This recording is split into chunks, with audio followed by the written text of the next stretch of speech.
The woman that wore the hijab and came out of the house, and then the drops of sweat that rolled down her neck in the summertime while wearing this hijab and covering this body for Allah. These drops of sweat could be the reason for why they extinguished the fire for this woman. These are sweat, these are drops that are being rewarded for. Each one of them is being recorded.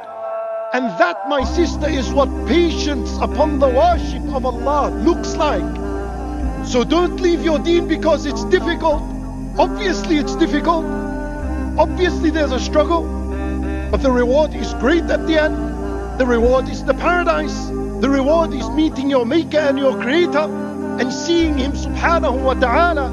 At that moment, every struggle you went through will feel like nothing, would feel like it's the best thing you ever did in this life.